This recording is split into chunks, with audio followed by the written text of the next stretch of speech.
আসসালামু আলাইকুম প্রিয় দর্শক, একটা গুরুতর অভিযোগ নিয়ে আজ কথা বলবো।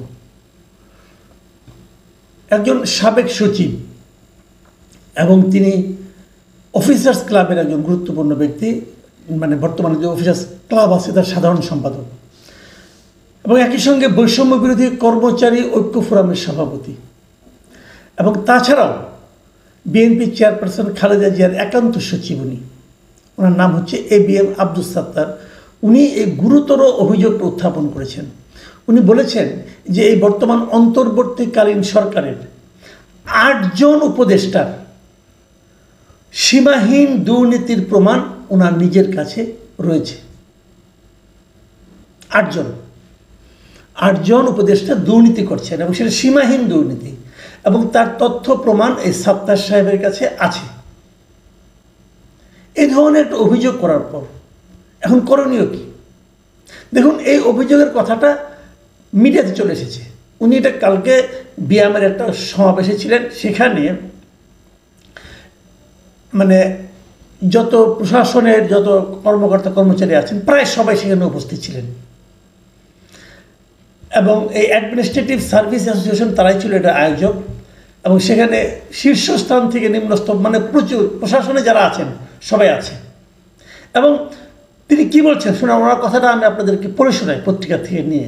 উনি বলেছেন, আমি খুবই হতাশ, আমলাদের চরিত্র না হয় খারাপ হয়ে গেছে, কিন্তু জুলাই আন্দোলনের রক্তের উপর দিয়ে চেয়ারে বসা অন্তত 8 জন উপদেষ্টার সীমাহীন দুর্নীতির তথ্য প্রমাণ দিতে পারব।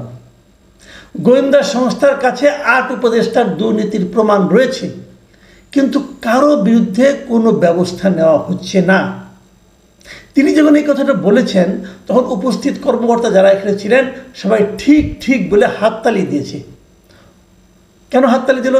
তার মানে হলো এই যে উপস্থিত কর্মকর্তারা যারা দুর্নীতি করেছেন, একজন মনে করেন উপদেষ্টা যদি দুর্নীতি করেন, দুর্নীতিটা কীভাবে করেন? ধরেন কোনো একটা নিয়োগ, কোনো একটা বদলি, কোনো একটা তদবির, কোনো একটা কাজ পাইয়ে দেওয়া, এই সবই তো এই কর্মকর্তাদের হাত দিয়েই হয়েছে। কাজেই যখন উনি উচ্চারণ করতে পেরেছেন, বাকিরা তাকে সমর্থন দিয়েছেন।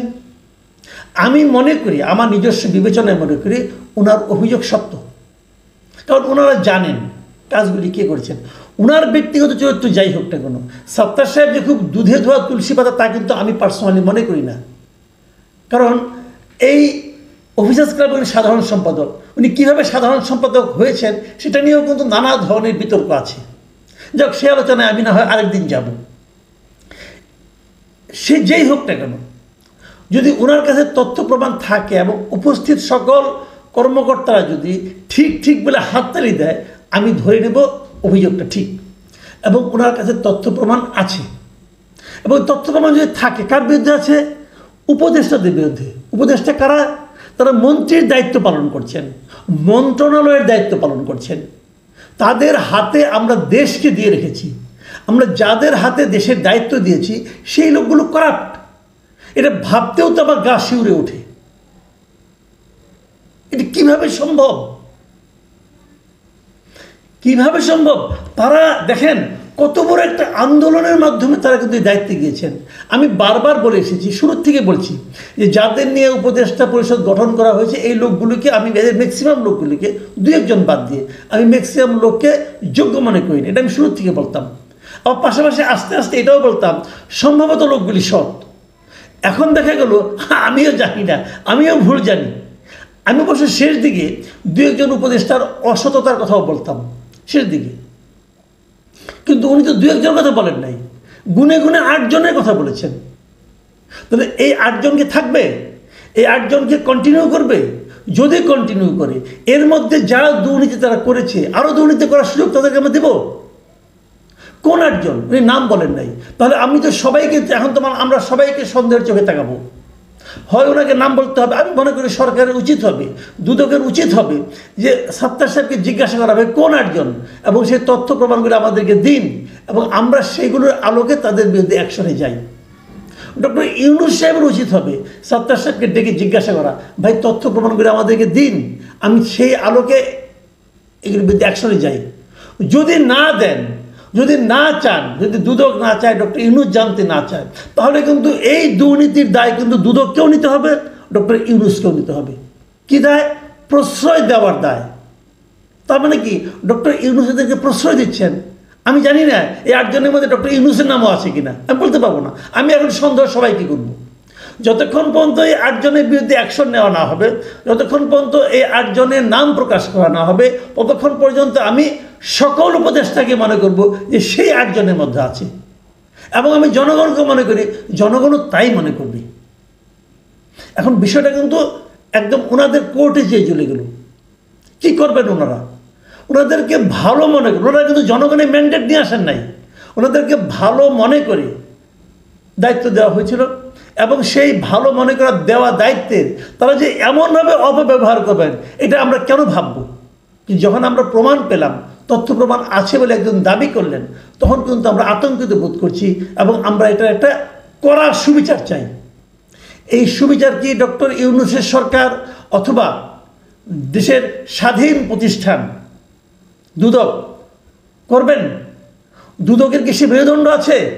নাকি দুদক খেলে কিছু ল্যাংরা আতুরকে ধরে এনে বাহাদুরি নেবেন? নাকি দুদক সরকারের রাজনৈতিক প্রতিহিংসা চরিতার্থ করার হাতিয়ার হিসেবে ব্যবহৃত হতে থাকবেন? এই জিনিসটা আমরা জানতে চাই। দুদকের স্বতঃপ্রণোদিত হয়ে সত্তার সাহেবের সঙ্গে যোগাযোগ করা উচিত। সত্তার সাহেব আরেকটা অভিযোগ তুলেছেন। তিনি বলেছেন যে ওনার কষ্ট লাগে যখন একজন উপদেষ্টার এপিএসের অ্যাকাউন্টে 200 কোটি টাকা পাওয়া যায় কিন্তু তার বিরুদ্ধে কোনো ব্যবস্থা নেওয়া হয় না। উনি এই কথাও বলেছেন। উনি আরেকটা প্রশ্ন করেছেন, সেটাকে দুর্নীতি না, যোগ্যতা নিয়ে প্রশ্ন করেছেন। তিনি প্রশ্ন করেন, কি বলেন শুনেন, কি বলেছেন উনি। স্বাস্থ্য মন্ত্রণালয়ের মতো একটি মন্ত্রণালয় নূরজাহান বেগম চালাতে পারেন?